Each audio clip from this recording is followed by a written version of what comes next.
Saben, recordaba en estos días a una persona que marcó mi vida muchísimo, hace ya muchos años, hace 15 años tal vez, 25 años, perdón, 20 años, ya se me olvida, 20 años. Hace 20 años, un poco más, yo apliqué para un trabajo al que me llamaron en una compañía que es multinacional que se llama Intel, semiconductores. En esa época era el mayor fabricante de semiconductores del mundo, hoy sigue teniendo mucha presencia, mucha fortaleza en un mundo muy competitivo en ese sector de la tecnología, pero para mí fue muy especial y era muy emocionante porque tenía un reto muy grande por delante, y es que tenía que liderar un negocio en toda Latinoamérica. Entonces, recuerdo que pasé todo el proceso de entrevistas y al final pasé y tenía un jefe. Gracias, Pipe, muy amable, qué querido. Y tenía un proceso de entrevistas, los paso y llego con toda esta expectativa a esta empresa. Ya había tenido otras empresas donde había trabajado, pero hubo algo que me impactó muchísimo de esa empresa. El día que yo llegué, en mi escritorio había ya un computador portátil, había toda una carpeta con instrucciones de mi jefe. Ese es el hombre que les digo me marcó muchísimo, se llama Wesley Dicklotz, un norteamericano. Y en esas instrucciones en la carpeta me decía todo, me decía, mira, en el primer mes yo necesito que tú hagas esto, en el segundo mes esto, en el tercer mes esto. Dentro de los próximos 6 meses necesito que conozcas a estas y estas y estas personas dentro de la corporación y establezcas una relación con ellos. Y empezó a darme una cantidad de instrucciones. Necesito que tomes este curso, este curso, este curso. Fue impresionante. Nunca ningún jefe había hecho eso conmigo, pero él no se detuvo allí. Apenas supo que yo estaba ahí sentado en mi escritorio, me dio una llamada desde Estados Unidos y empezó a hablar conmigo y me dijo, mira, mi asistente ya compró unos pasajes. En los próximos 3 meses tú y yo vamos a viajar por toda Latinoamérica y por Estados Unidos, porque quiero que conozcas la gente o los clientes que necesito que tú estés liderando la relación con ellos. Y entonces él me llevaba, viene y me visita y era un personaje, porque si íbamos, por ejemplo, a Chile, en Chile había un restaurante que a él le fascinaba, entonces me decía, vamos a comer en tal restaurante. Y yo decía, wow, pero el hombre me explicaba todo lo que íbamos a hacer. De hecho, algún día viajamos a los Estados Unidos y teníamos un cliente en Houston, Texas, y otro en Austin. Hubiéramos podido hacer el viaje en avión, pero él decidió que alquiláramos un automóvil y me pidió que manejara, y mientras yo manejaba, él me iba contando todo cómo se hacían los negocios en la compañía. Y mientras recorríamos, los clientes me decían, en las primeras reuniones tú no vas a decir nada, tú solo vas a escuchar. Quiero que escuches cómo manejo yo la conversación, quiero que escuches las necesidades que hay de los clientes, quiero que aprendas. Y después en las otras tú empiezas ya a participar. Y empezó a soltarme, y así fue durante varios meses, porque no fue solo en el primer mes o en el segundo mes. Ahora imagínense cómo estaba yo a los 6 meses. Entendía el negocio, lo conocía completamente, entendía lo que pensaba mi jefe, entendía los objetivos, había hecho los contactos que él me pedía, y cuando hice eso me dijo, ¿estás listo? Arranca. Y tuve lo que llamábamos en la compañía una rampa muy rápida, fue una rampa supremamente rápida, que me permitió a mí no solo dar resultados muy rápidos, sino crecer en la compañía también muy, muy rápido, porque entendí el negocio de una manera que de otra forma no lo había podido hacer. ¿Cuántas veces has hecho eso con tus empleados? Con las personas que lideras. ¿Cuántas veces han hecho eso contigo? Y recuerden que la semana pasada hablamos de Jesús y su discipulado, y que nosotros como congregación, como iglesia, tenemos una misión, y es ¿cuál? Hacer discípulos. Creo que una de las cosas en las que hemos fallado, y quiero reconocerlo, es en transmitirle a la congregación qué es hacer discípulos. Y por eso este año queremos corregir eso, porque queremos que las personas entiendan de qué se trata lo que hacemos acá. Porque el discipulado es algo muy poderoso, muy lindo, y lo introdujimos la semana pasada, pero quiero que recordemos simplemente lo que significa en una frase muy sencilla, y tal vez muchos la van a recordar. ¿Quién es un discípulo o quién es un discípulo? Un discípulo es aquel que sabe. Uy, no me diga que entonces todos los que vinieron hace 8 días no vinieron hoy. Un discípulo es aquel que sabe lo que su maestro sabe. Hace lo que su maestro hace. Y vive como su maestro vive. Ahora, lo que voy a enseñarles hoy aplica para el discipulado, por supuesto, pero aplica para cualquier equipo de trabajo, aplica para cualquier organización, aplica para cualquier persona que quiera realmente llevar a otro nivel su equipo y formar un equipo de gente que entienda una misión, que entienda a dónde quieren llegar, cuál es el propósito y cómo llevarlo a cabo. Esto fue lo que hizo Jesús y quiero explicártelo hoy de una forma muy sencilla. Y si tienes donde anotar, vas a aprovechar mucho más lo que voy a decir hoy. Porque te aseguro que cuando te vayas de acá vas a estar en la semana, ¿qué fue lo que dijo? ¿Cuál era la tercera cosa que hizo? Y por supuesto que podrás ir a internet y volver a escucharla, pero estoy convencido de que hay que anotar. Si solo escuchas y te vas de acá, en unas pocas horas vas a perder el 90% de lo que yo diga. Si anotas, en unas pocas horas vas a perder ya no el 90%, pero tal vez el 50% de lo que yo diga. Pero si además de escuchar, anotar, practicas lo que yo voy a decir, es muy probable que el nivel de lo que pierdas sea menor. Entonces, quiero mostrarte qué es lo que hacía Jesús. Recuerda que la semana pasada hablamos que Jesús llamó a unos discípulos, ¿se acuerdan? Y entendimos por qué esos discípulos lo siguieron. Bueno, ahora quiero explicarte lo que hizo. ¿Qué empezó a hacer Jesús? Bueno, vamos a una primera etapa. Para poder discipular a otros, y es lo que tú y yo tenemos que hacer, no solo una persona, no solo un pastor, no solo un líder, tú estás llamado a discipular a alguien. Entonces, tú vas a encontrar algo aquí importantísimo. Marcos 1, 21. Hoy no me voy a quedar en un solo texto, hoy voy a citar varios textos, porque es que el método de Jesús está en muchos lugares. Pero quiero que me sigas. Marcos capítulo 1, versículo 21. Y quiero que vayas allí a tu Biblia, la abras, la subrayes y puedas entender lo que vamos a leer. Y voy a leer hasta el versículo 22. ¿Ya la tienes abierta? Ok. Entraron en Capernaum y tan pronto como llegó el sábado, Jesús fue a la sinagoga y se puso a enseñar. La gente se asombraba de su enseñanza porque la impartía como quien tiene autoridad y no como los maestros de la ley. ¿Por qué se asombraba la gente? Repitamos.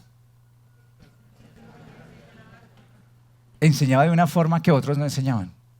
Ojo, porque está diciendo que todos esos rabís, maestros que había en esa época, ninguno se comparaba con Jesús. Es decir, Jesús era el maestro más competente que existía en ese momento. Era increíble la autoridad con la que enseñaba, era increíble la forma en que lo hacía.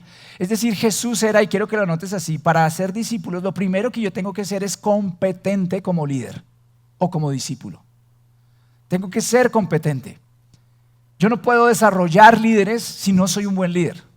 Por eso tienes que aprender a liderarte primero a ti mismo. Tienes que aprender a caminar primero con Dios tú. Y al conocer a Dios vas a poder liderar a otros. De lo contrario va a ser muy difícil. Entonces lo que encontramos acá es que Jesús enseñaba con autoridad. Y es tremendo. Y si ustedes leen más adelante todo lo que dice que oraba con autoridad. Y oraba para expulsar demonios. En los versículos 23 al 28 se nos dice que Jesús oraba con una autoridad increíble y expulsaba demonios. En los versículos 29 al 34, allí mismo en Marcos, se nos dice que Jesús oraba con autoridad y sanaba enfermos. Los discípulos no veían eso en los otros maestros de la ley. Ellos no veían ni la autoridad para enseñar, ni la autoridad para sanar, ni la autoridad para vencer las tinieblas. Lo único que veían eran unas personas que repetían o hablaban de sus propias cosechas, cosas, de sus interpretaciones propias de la ley, de la Torá, pero no había vida en ellos. Y no eran inspiradores, no eran personas que inspiraban a otros a seguirles. Por el contrario, encontramos acá que Jesús mostraba todas esas cualidades. Si siguen leyendo después entre los versículos 35 al 39, me fascina porque todo esto lo podía hacer porque Jesús inspiraba a la gente a través de la oración que él hacía. Dice que Jesús se retiraba a orar, que Jesús pasaba tiempo con el Padre. Lo que Jesús le enseñó a sus discípulos por encima de cualquier cosa es que la prioridad de una vida de intimidad con el Padre es la base de todo discipulador. Toda persona que va a liderar a otros, que va a guiar a otros, tiene que tener una vida de oración, de intimidad con el Padre. De lo contrario, no podrá ser discípulos de Jesús. Puede hacer discípulos o seguidores de un hombre, de una mujer, pero no de Jesús, no de Dios. Porque para conocer al Padre yo necesito tener intimidad en oración con el Padre. Debo conocer la palabra y debo poder enseñarla. Pero no solamente debo enseñar lo que hay en mi mente, un conocimiento, sino que tengo que impartir la vida que ese conocimiento, que es la palabra de Dios, ha puesto en mí. Tengo que ser un líder competente. Ese es el primer paso para discipular. Mira, yo trabajé en Cocorico muchos años antes. Hoy no estoy haciendo publicidad, no me han pagado, simplemente que me acuerdo de eso. Pero cuando yo entré a trabajar a Cocorico hace muchos años, estaba en el segundo semestre de mi universidad. Y recuerdo que tenía que trabajar como cajero de Cocorico. Mi tía tenía una empresa de servicios temporales y ella me ayudaba a conseguir empleos para poder financiar ciertas cosas. Entonces, yo entro a Cocorico y a mí mi cargo era cajero. O sea, yo era el que en esa época iba y usted pedía ya y yo estaba con el micrófono acá en la caja. Entonces yo era 8 presas a la mesa, porción de papas, ¿cierto? Fue muy lindo, aprendí mucho. Pero adivina que para el cajero me pusieron en un local que era muy grande en esa época, pero antes de llegar a ese lugar, el cajero maneja el ritmo del restaurante, y sobre todo un domingo, eso es repleto de gente. Pero adivina qué pasó, antes de que yo pudiera ser cajero o de que saliera a trabajar como cajero, me entrenaron durante meses, y adivina qué aprendí a hacer. Aprendí a agarrar esas varillas gigantes y poner pollos y subirlas al horno para que no se quemen, porque eso no es tan fácil, eso pesa harto. Mucho. Aprendí a expresar pollo, así que ya saben, cuando necesiten, con mucho gusto. Aprendí a preparar todos los platos, aprendí a hacer un montón de cosas. ¿Y por qué tenía que hacer eso? Porque yo estaba en caja y tenía que estar mirando cómo funcionaba todo y tenía que estar viendo si la gente necesitaba ayuda, si yo tenía que ir a traer, si tenía que ir a moverme. O sea, lo que quiero decirte es que para que tú puedas convertirte en un líder, primero tienes que ser competente. Y por eso quiero que entiendas muy bien lo que estoy diciendo hoy. El llamado de Dios al discipulado no es para el pastor Gabriel Peralta. El llamado del discipulado es para ti si te consideras creyente de Jesús. No es yo llevo a alguien a la iglesia y lo suelto allá en la iglesia. Es yo estoy con esa persona y yo la discipulo. Yo la cuido. Y yo hago lo que vamos a escuchar acá. ¿Qué pasa? Pero para eso tienes que convertirte en una persona que tenga una conexión con Dios. Entonces, eso es lo que Jesús primero era. Claro, entonces los discípulos ven eso. ¿Y quién no quiere seguir a un líder como ese? ¿Quién no quiere seguir a un líder inspirador? ¿Quién no quiere seguir a un líder que sabe para dónde va? Yo aprendí un montón de Wesley porque es que Wesley conocía el negocio. Me inspiraba ese tipo, me parecía increíble. Todo lo que sabía, cómo hablaba, cómo trataba con los clientes y me enseñó muchísimo con su ejemplo. Paso 1 entonces, ¿cuál es? Yo lo hago porque soy competente. Yo lo hago porque soy competente. Vayamos ahora a Marcos, sigamos avanzando ahí en Marcos, ahora en el capítulo 2. Sigan moviéndose ahí conmigo en la Biblia, en la historia de Jesús. Estamos haciendo un resumen de Marcos. Pero en el versículo 14 se nos cuenta otra historia. Dice, al pasar vio a Leví, hijo de Alfeo, donde éste cobraba impuestos. Sígueme, le dijo Jesús. Y Leví se levantó y lo siguió. Sucedió que estando Jesús a la mesa en casa de Leví, muchos recaudadores de impuestos y pecadores se sentaron con él y sus discípulos, pues ya eran muchos los que lo seguían. Cuando los maestros de la ley, que eran fariseos, vieron con quién comía, les preguntaron a sus discípulos, ¿y este come con recaudadores de impuestos y con pecadores? Al oírlos, Jesús les contestó, no son los sanos los que necesitan médico, sino los enfermos. Y yo no he venido a llamar a justos, sino a pecadores. Quiero que notes algo muy interesante. Aquí se nos muestra el llamado de otro discípulo. Este era Mateo. Mateo era judío, del pueblo judío, pero él se había aliado con los romanos y cobraba impuestos a su pueblo judío en nombre de los romanos. Así que era odiado como todos los recaudadores de impuestos por todos los otros judíos. Lo odiaban. Estos recaudadores de impuestos tenían una muy mala reputación y se la habían ganado porque muchos de ellos robaban incluso a sus hermanos judíos. Y sentían los demás que estos eran instrumentos de opresión sobre su propio pueblo. Entonces eran odiados. Pero Jesús llama a Mateo, a Leví, lo llama a que lo siga. Pero mira lo que sucede. Después de que lo llama, ¿en dónde lo encontramos? Sentado en la casa de Mateo. El discipulado requiere cercanía. Requiere que yo no pase tiempo con las personas en su realidad. Muchas personas piensan que discipular es venir a la iglesia el domingo. No, esto es parte de lo que hacemos, que es muy importante. Pero discipular es compartir vida, es estar donde la gente está, es ir a acompañar a la gente en su caminar. Y Jesús fue allí a donde Mateo, porque Jesús quería enseñarle a Mateo a vivir en medio de sus circunstancias de la vida. Para nosotros es muy fácil ser cristianos aquí en la iglesia, porque todos estamos en la misma onda más o menos. Pero cuando salimos es que nos enfrentamos a los retos más grandes de vivir el cristianismo, de vivir nuestra fe. Entonces, ¿qué es lo que sucede con esto? Que Jesús no estaba trayendo gente a que se metieran en un gueto, sino que Jesús estaba yendo a la vida de ellos a enseñarles cómo vivir su vida allá afuera. ¿Y qué es lo que Él hace? Es el paso 2. Jesús le muestra cómo se hace. Le demuestra, esto lo vas a escribir como demostración. Jesús le dice a sus discípulos, generalmente en varios pasajes, les dice: yo lo hago y tú observas cómo yo lo hago. Tú estás conmigo. Mientras yo hago cosas, tú estás conmigo. Wesley, yo no sé si, la verdad en este momento, no estoy seguro si era un creyente como yo. Pero él hacía esto. Ven, observa cómo lo hago yo. Eso se llama demostración. Tú tienes que enseñarle a la gente cómo vivir, tienes que enseñarle a las personas cómo se hacen las cosas. Jesús les decía a las personas, venga, les decía a sus discípulos, venga y vea, venga y camine conmigo. Jesús oraba por los enfermos y ellos ¿qué hacían? Observaban. Jesús expulsaba demonios y ¿qué hacían sus discípulos? Observaban. Jesús oraba todo el tiempo. Y eso despertaba en ellos esta curiosidad por saber por qué lo hacía así, por qué era tan exitoso haciéndolo, cómo funcionaba. Hay un pasaje en la Biblia muy lindo donde los discípulos le dicen a Jesús: Señor, enséñanos a orar. Y quiero que entiendas bien, no es que ellos no oraran, ellos oraban, porque como judíos tenían rituales de oración todos los días. El tema es que ellos querían aprender a orar, era como Jesús oraba, porque es que la oración de Jesús era diferente, era poderosa. Era una oración de conexión con el Padre, era de intimidad y era con autoridad. Entonces ellos están viendo y les estás demostrando. Entonces, si tú quieres levantar a las personas, tú tienes que traerlas contigo y que ellas observen. ¿Qué es lo que hacemos generalmente? A veces cometemos el error de que los traemos y los ponemos a hacer de una vez. Y todos hemos cometido ese error como líderes. Traemos una persona y ya le empezamos a dar cosas para las que no está preparada.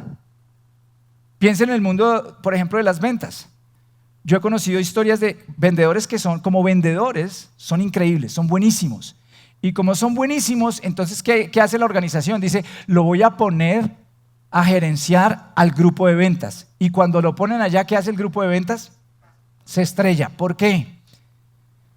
Porque no lo prepararon. Porque el solo hecho de que tenga ganas o de que venda bien no significa que va a ser un gran líder, porque no sabe cómo hacerlo. Necesita tener una persona o tener personas que inviertan su vida en él. Lo mismo pasa con nosotros los creyentes. Llévalo al ambiente de tus hijos. Queremos que nuestros hijos sean discípulos de Jesús, ¿sí o no? Wow. Pero yo tomo esto porque yo sé que todos estamos como mal de la garganta. ¿Sabes? Las personas, una vez una señora nos dijo, cuando mi esposa y yo pastoreábamos jóvenes en otra congregación hace años,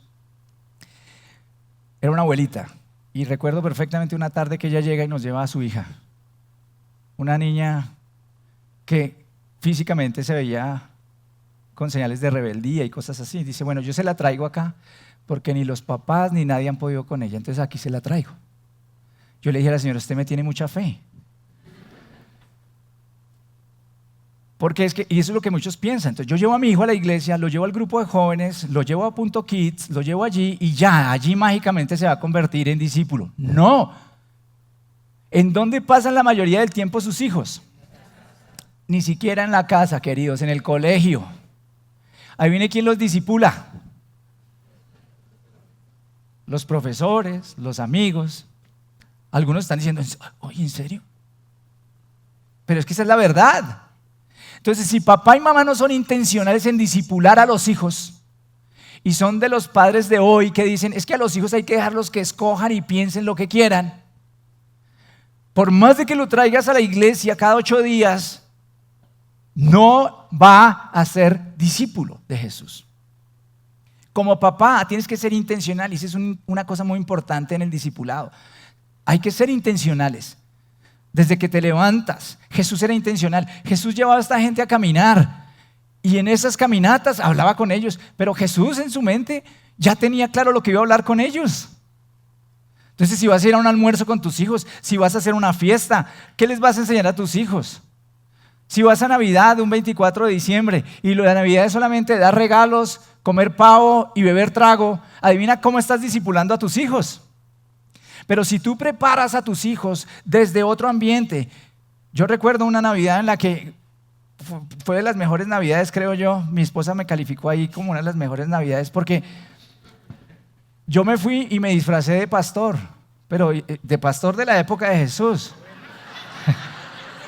Todos dicen que sí, bueno. Pastor de ovejas, pero es que ellos son ovejas también, mi amor. Entonces, yo llegué y eso me puse barba, todo, me veía súper cool. Y cuando yo entro, mi hijo mayor era pequeño, mi hijo menor era pequeñito, de brazos. Y cuando yo entro, mi hijo mayor no. O sea, él no me reconocía, ¿cierto? Y cuando yo empecé a hablar, la voz de mi papá, pero es un pastor. Pero con eso simplemente quiero decirles, es que queríamos transmitirles a ellos que la Navidad se trata de Jesús. No se trata de los regalos y las fiestas. Porque la cultura les va a querer decir eso y con el tiempo vas a tener que luchar con eso todo el tiempo. Pero por eso hay que sembrar y sembrar y sembrar y sembrar esperando que algún día el Señor traiga fruto allí. Entonces, hay que ser intencionales con los hijos, hay que ser intencionales con la gente de nuestra iglesia. Amigos, a las personas que están liderando grupos pequeños. Hay que ser intencionales con las personas, caminar con las personas, cuidar a las personas, pero sobre todo que ellos vengan y vean y se inspiren, que se inspiren a seguir a Jesús. Y no reventemos a la gente, porque a veces lo hacemos en tu trabajo. A tu hijo, a veces quieres que tu hijo o tu hija se comporte como un adulto. Y si no, no. Porque ellos te están en el proceso de ver. Y mientras eso sucedía, Jesús estaba con ellos. Y aquí quiero traer otro concepto que algún día espero desarrollar más adelante en la iglesia. Y lo recordaba por el matrimonio que bendije ayer. Cuando yo hago una ceremonia de bendición en un matrimonio, hablo del pacto que hay entre el hombre y la mujer. Y una relación de pacto es muy poderosa. ¿Saben? Una relación de discipulado es una relación de pacto. Entiéndalo. Es una relación en donde el que discipula dice, yo voy a estar con esta persona así se equivoque 10,000 veces. Es que los discípulos de Jesús se equivocaron. Lean los evangelios. Y no estoy diciendo, porque es que a veces la gente entiende mal, yo no estoy diciendo que Jesús les toleró la equivocación. No, Señor. Es más, los corrigió muchas veces. Pero lo que nunca vi en las expresiones de Jesús fue apartarlos, descabezarlos, humillarlos, sacarlos. Nunca lo vi. Los regañó, le jaló las orejas. Claro que sí. Pero en su mente había una relación de pacto y es, yo los escogí a ustedes, no ustedes a mí. Y como yo los escogí a ustedes, yo sabía que iba a lidiar con todo esto. Entonces no me aterra. Voy a caminar con ustedes. Qué maravilloso que es Jesús. Esa es una relación de pacto. Es difícil hacer relaciones de pacto a veces en la iglesia porque todos, a la más mínima falla de alguien que estamos discipulando, lo hacemos a un lado.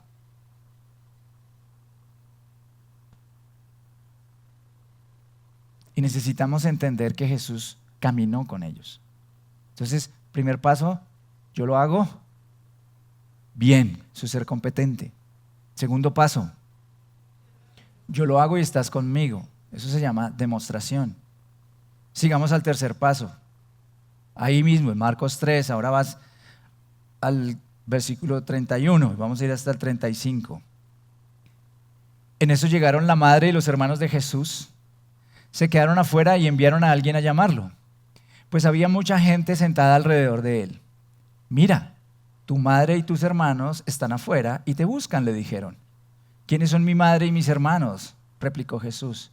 Luego echó una mirada a los que estaban sentados alrededor de él y añadió, aquí tienen a mi madre y a mis hermanos. Cualquiera que hace la voluntad de Dios es mi hermano, mi hermana y mi madre.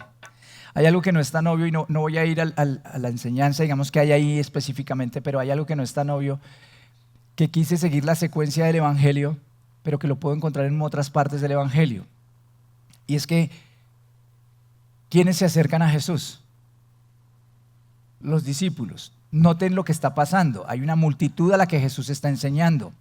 Y si los discípulos son los que hacen el filtro entre quienes llegan a buscar a Jesús, ¿cierto?, y Jesús, significa que ellos han recibido una delegación de hacer algo. ¿Sí o no? ¿Cuál sería la delegación en este caso? La delegación es que cuiden, que organicen. Si ustedes leen el Sermón del Monte, cuando Jesús, por ejemplo, alimenta a los 5,000, ¿a través de quién lo hace? De los discípulos. Fíjense que no les da las primeras tareas. La primera tarea que Jesús le da no es vaya y predique, vaya y sane, vaya y expulse demonios. ¿Cuáles son las primeras tareas que Jesús les da? Organice, ponga orden, ponga las cosas así. Es un trabajo nuevamente intencional de Jesús. Y es un trabajo intencional en donde Jesús está con ellos y les da retroalimentación acerca de lo que está pasando. Entonces, en este caso, anótalo así, que es la tercera etapa de formación de personas, es tú lo haces y yo estoy contigo. Tú lo haces y yo estoy contigo. Es decir, Jesús le puede dar tareas que él puede ir supervisando también a pesar de sus propias obligaciones. Y es muy interesante porque Jesús, en esa delegación que él hace y en esa observación que Jesús hace, él se da cuenta quiénes son fieles, no solamente quiénes son idóneos. El apóstol Pablo escribió en una carta a su discípulo Timoteo lo siguiente: lo que has oído de mí, lo que has recibido y escuchado de mí, esto enseña o encarga a personas que sean fieles e idóneas. Dos cosas importantes que tú haces para desarrollar discípulos: fieles e idóneas. Hay gente que es muy fiel, pero no es idónea. Entonces, ¿qué hay que hacer? Hay que entrenarlos, hay que formarlos, porque si no los entrenas, si no los formas, ¿y cómo los empiezas a formar? Con pequeñas tareas. No les sueltas de una vez todo lo que tienen que hacer. Entonces, en un grupo pequeño, ¿qué hacemos? En un grupo pequeño, de pronto yo encuentro a alguien que es bueno para enseñar, pero necesito formarlo más. Entonces le delego una lección, le delego que prepare algo, ¿cierto? Ahora, si ese día que tú le delegas que prepare algo, él no está listo, pues no es fiel. Imagínense que cuando yo estaba estudiando en el Instituto Bíblico, un día llegamos y estábamos todos los alumnos en la mañana listos para estudiar, y el pastor que iba a dar, y la persona que iba a dar el devocional para toda la gente, no llegó. El pastor me miró y me dijo: Gabriel, por favor, dirígenos en el devocional, compártenos algo. Yo tomé lo que Dios me había hablado en mi devocional en la mañana, lo saqué y lo expuse. Debería ser así, ¿cierto? Una pequeña tarea que Él me permite hacer y yo demuestro fidelidad. Muchos quieren las grandes tareas sin fidelidad.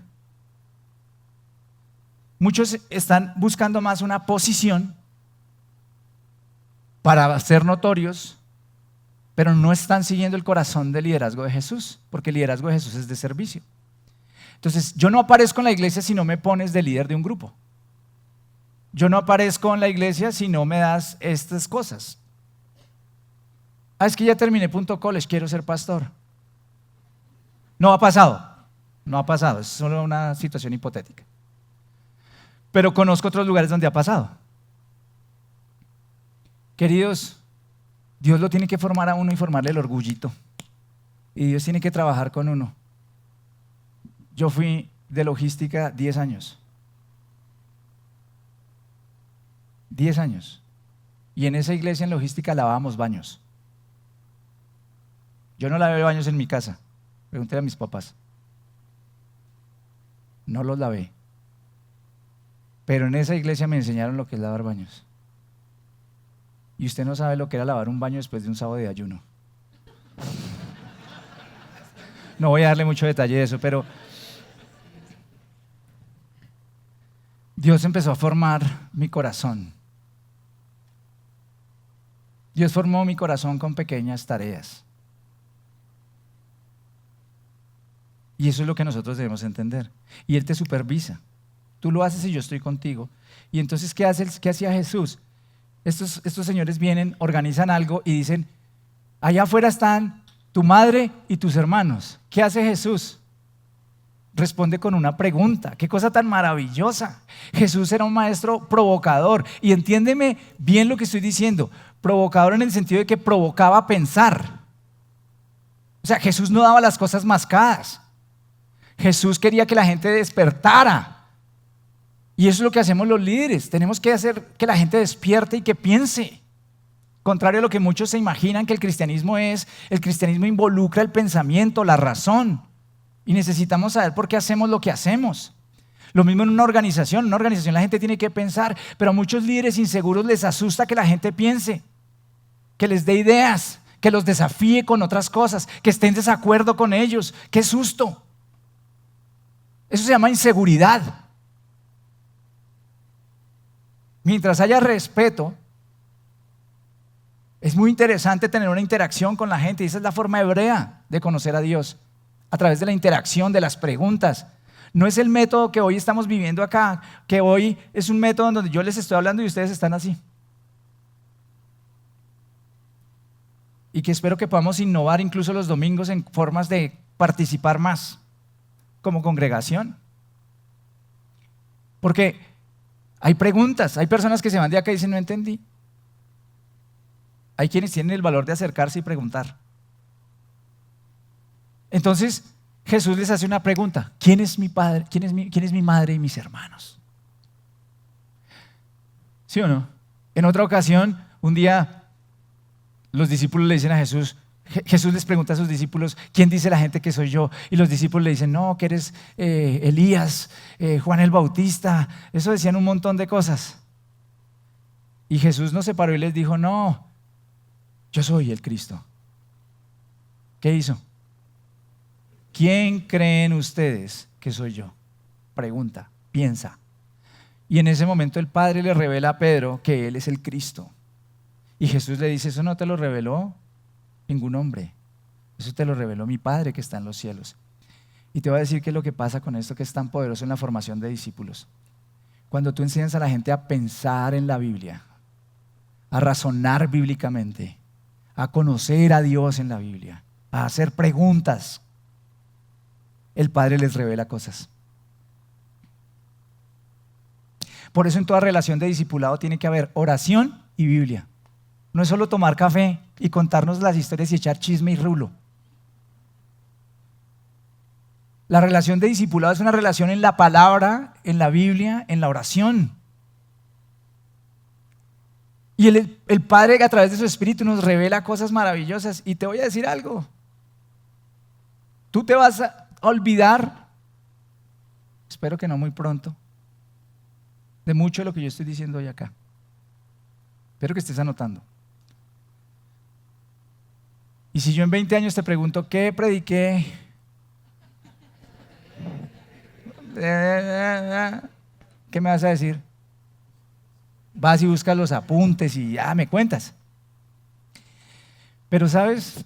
Hay algo de lo que nunca te vas a olvidar y es de lo que el Padre te revela en tu intimidad. Las promesas que el Padre me ha dado a mí en mi intimidad están aquí guardadas y aquí guardadas. No las olvido. Lo que tu gente descubra con Dios, nunca lo va a olvidar. Y por eso es tan importante que pase eso incluso en las empresas. La gente tiene que poder hablar, pensar, porque cuando la gente descubre por sí misma procesos, ¿sabes qué pasa? La gente crece. Por eso está tan de moda el coaching. Si me permiten decir algo, y espero que eso no lo publiquen en los redes porque si no me van a decir que soy un hereje, Jesús era un gran coach. Era un tremendo coach. Entonces, primero, yo lo hago. Competencias, soy competente. Segundo, yo lo hago y tú estás conmigo. Demostración. Tercero, tú lo haces y yo estoy contigo. Coaching, te motivo a pensar. Cuarto, vamos a Marcos 6. Ahora en el versículo 6. ¿Estamos aprendiendo algo o no? Versículo 6. Jesús recorría, Marcos 6, 6. Jesús recorría los alrededores enseñando de pueblo en pueblo. Reunió a los 12 y comenzó a enviarlos de dos en dos, dándoles autoridad sobre los espíritus malignos. Les ordenó que no llevaran nada para el camino, ni pan, ni bolsa, ni dinero en el cinturón, sino solo un bastón. Lleven sandalias, dijo, pero no 2 mudas de ropa. Y añadió, cuando entren en una casa, quédense allí hasta que salgan del pueblo. Y si en algún lugar no los reciben bien o no los escuchan, al salir de allí sacúdanse el polvo de los pies como un testimonio contra ellos. Los 12 salieron y exhortaban a la gente a que se arrepintiera. También expulsaban a muchos demonios y sanaban a muchos enfermos, ungiéndolos con aceite. En esta etapa mira lo que hace Jesús. Jesús ya dice, ya hemos trabajado, han visto cómo lo hago yo. He visto lo que ellos hacen y les he dado retroalimentación, los he llevado a pensar sobre las cosas que los motivan. En fin, una cantidad de cosas que está haciendo Jesús allí. Ahora les dice, ahora ustedes lo hacen. O sea, tú lo haces. En algún momento nosotros como líderes tenemos que delegar. Ese es el paso cuarto. Tú lo haces. Ve y hazlo. Jesús le dijo a sus discípulos, vayan y háganlo. Y ahora van y hacen las tareas más importantes. Me llama mucho la atención también que, por supuesto, Jesús como Dios él sabía lo que estaba pasando, seguramente. Pero como él abrazó su limitación humana, él no podía estar en muchos lugares al mismo tiempo. Él se quedó en un lugar. Yo no creo, ni el relato lo dice, pero no creo que estaban por allá sanando, iban a expulsar fuera un demonio y aparecía Jesús. No, así no. O iban a sanar a un enfermo. Recuerda que la mano va aquí. Nosotros cuando delegamos tenemos que dar autoridad y recursos. Si no, no hay delegación. Yo doy autoridad y recursos. Jesús no era un gerente que hacía micromanagement. Hay gerentes que traen gente buena para decirle qué hacer. Forman gente buena para no dejarlos hacer nada. Yo tuve un jefe en Microsoft que fue con el que me tocó trabajar un tiempo allá y trabajamos en el área de mercadeo y él era el gerente de mercadeo de toda la región. Y a él lo traen de un sector totalmente diferente al de tecnología, que era Procter & Gamble. Los que saben de mercadeo saben que es la catedral del mercadeo, así se le conocía. Y lo traen y le dicen, te traemos para que nos ayudes a renovar la forma en que hacemos mercadeo. Y este hombre está allí y cada que llegaba con una nueva idea revolucionaria que no hacíamos, porque los de tecnología no hacíamos eso, le decían, no, así no lo hacemos aquí. No, así no lo hacemos aquí. No, así no lo hacemos aquí. Un día me dijo, ¿sabes? Me voy. Porque aquí no lo hacen así. No sé para qué me trajeron. En un almuerzo. Frustrado. Y así somos a veces. Formamos gente.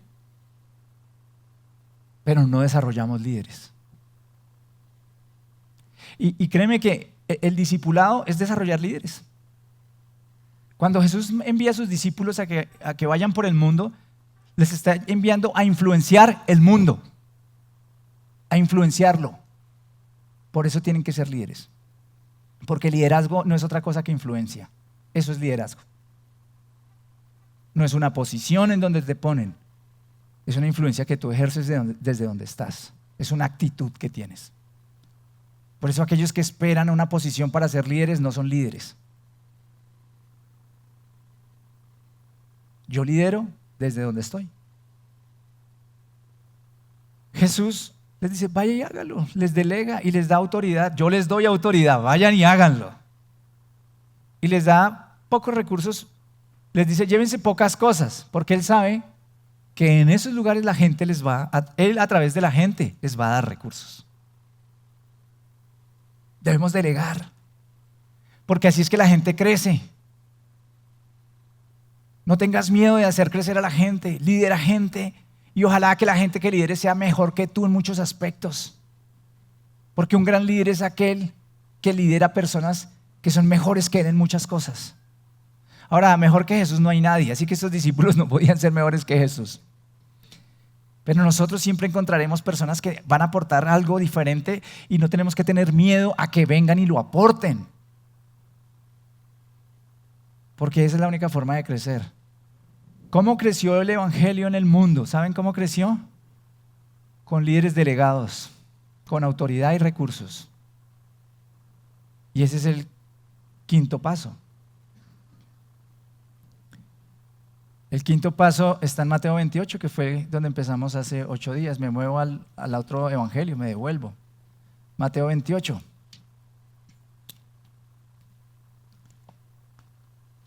Versículo 16.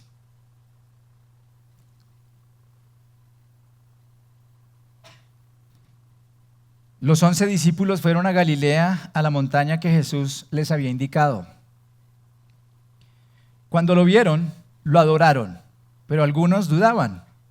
Jesús se acercó entonces a ellos y les dijo, se me ha dado toda autoridad en el cielo y en la tierra.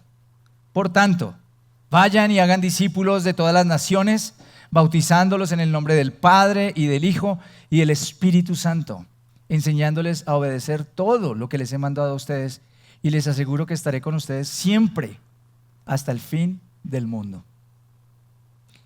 ¿Sabes cuál es el quinto paso? Tú lo haces y alguien más está contigo. Eso se llama reproducción. Tú lo haces y alguien más está contigo. Reproducción. Ellos no se convirtieron en discípulos para quedarse encerrados. Ellos se convirtieron en discípulos para ser más discípulos. La verdadera medida del liderazgo es aquel líder que desarrolla líderes. Hay una estadística por allí que dice que solo el 5% de los líderes desarrollan líderes. Solo el 5%. Porque la mayoría de los líderes desarrollan seguidores. Y quiero decirte que los seguidores suman, pero los líderes multiplican. Y Jesús quería desarrollar líderes porque Él quería una multiplicación. Por eso les hablaba la semana pasada que no se trata de tener sillas llenas, se trata de discipular personas. Porque Jesús entendía la progresión. Jesús sabía que si discipulaba a estos discipularían a su vez a otros y enseñarían a otros a discipular. Y el cristianismo sería lo que llegó a ser o lo que ha sido. Desgraciadamente, en alguna parte del camino, los líderes se olvidaron de hacer líderes como Jesús. En alguna parte del camino, la iglesia se olvidó de que se trata de discipular a gente para que sea más como Jesús, no para que sea como nosotros. No para que siga a los hombres, sino para que siga a Cristo y se parezca a Jesús. Y eso es lo que Jesús está llamando hoy a su iglesia a entender. Que la iglesia no nos pertenece a ninguno de nosotros, que es de Él. Y que si en algo nos tenemos que parecer, a alguien nos tenemos que parecer es a Cristo. Y entre todos podemos hacerlo. Pero el llamado es este. Una vez que tú recibes, tienes que dar. Reproducir. Entonces repasemos rápido. Paso 1. yo lo hago. Eso es ser competente. Paso 2, yo lo hago y estás conmigo. Demostración. Paso 3, tú lo haces y estoy contigo. Coaching. Paso 4, tú lo haces. Delegación. Y paso 5, tú lo haces y alguien más está contigo. Reproducción. Reproducción. Mi oración para este año es que en esta iglesia cada uno de nosotros se apropie del llamado a discipular. Esa es mi oración. Tal vez si tú estás acá hace muy poco, déjate formar. Porque como lo dije antes, hay una relación de pacto, ¿cierto? Claro, es la relación que ejerce el discipulador sobre la persona diciendo, yo voy a caminar contigo. En las buenas, en las malas, vamos a darle. Pero es que se necesita que la persona se deje discipular. Porque aquí hay gente que no se deja pastorear. Esa es la verdad. En la iglesia hay mucha gente que no quiere ser pastoreada. Ellos quieren que se haga lo que ellos quieren. Y así es difícil. Muy difícil.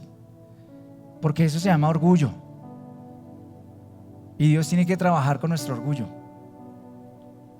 Y quiero que entiendas que a diferencia de Jesús, pues no somos perfectos quienes discipulamos. Entonces sí, siempre vamos a tener una persona que también nos está señalando a los que discipulamos los defectos. Y entonces por eso no me discipulo, no permito caminar acá. Quiero que entiendas que la relación de los seres humanos, voy a sacar a Jesús en este caso como discipulador, porque en las relaciones los dos aprendemos. No es una relación en donde yo discipulador soy más que tú. No, yo discipulador también estoy en mi proceso de ser discipulado por Dios. Y es más, estoy siendo discipulado por otros.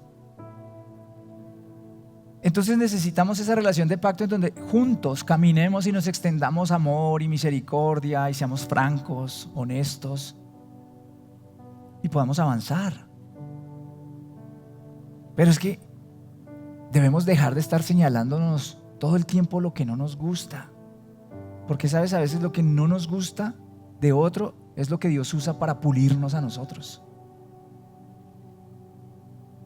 Es lo que Dios usa para pulirnos. Y tú tienes que escoger si quieres dejarte pulir o no.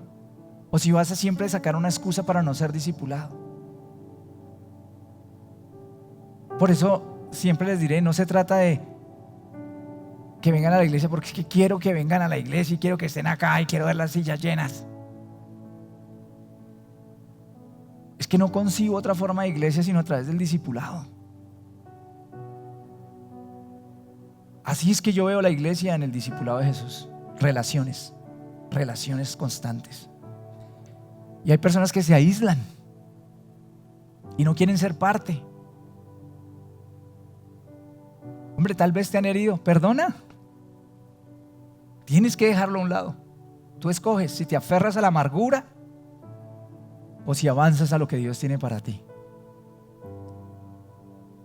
Así que hoy les invito a que oremos por eso, porque esta sea una iglesia que se levante a ser discípulos, cada uno de nosotros, Allí donde estás, quiero que pienses cómo estás en tu proceso de discipulado. ¿Estás siendo discipulada? ¿Estás siendo discipulado? ¿Sientes que estás caminando en un proceso donde con otras personas estás siendo equipado, equipada? Y si es así, qué bendición. Si no, pregúntate por qué. ¿Cuáles excusas te das? ¿Qué cosas hay en lo profundo de tu corazón para que no camines con otros?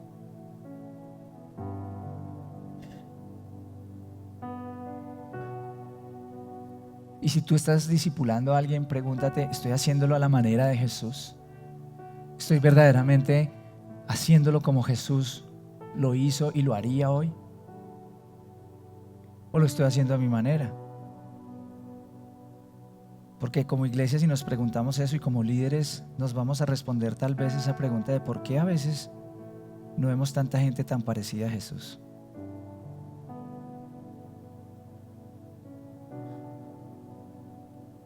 Gracias, Dios, porque tú quieres tener con nosotros un discipulado real, caminar en medio de nosotros. Perdónanos, Señor, cuando no hemos sabido cómo discipular, cuando hemos cometido errores al cuidar a las personas, cuando no lo hemos hecho a tu forma. Perdónanos de verdad, Señor, porque tú en tu palabra dices que levantarías pastores que cuidarían a la gente, pastores conforme a tu corazón. Eso es discipular. Y todos los que estamos acá hemos sido llamados a eso. Jesús, tú nos enseñaste que hiciéramos con los demás como queremos que hagan con nosotros. Y si nosotros queremos ser discipulados, también debemos aprender a discipular. Y debemos ofrecer nuestro corazón para que nos discipulen. Hoy te invito a que renuncies a estar apartado de la comunidad, del discipulado. Hoy te invito a que asumas el llamado para ti. No hay nada más emocionante, como lo descubrieron los discípulos, que convertirse en un discípulo de Cristo. Porque sí que vale la pena. Gracias por la sabiduría que hay en tu palabra, que nos alumbra para todo en la vida. Porque lo que hemos aprendido hoy no solamente nos sirve para discipular en la iglesia, sino para servir a otros también, desarrollando líderes en donde estamos. Gracias, Jesús, por nunca darte por vencido con nosotros. Gracias, Padre hermoso, por darnos la oportunidad de ser parte de tu obra. Amén y amén.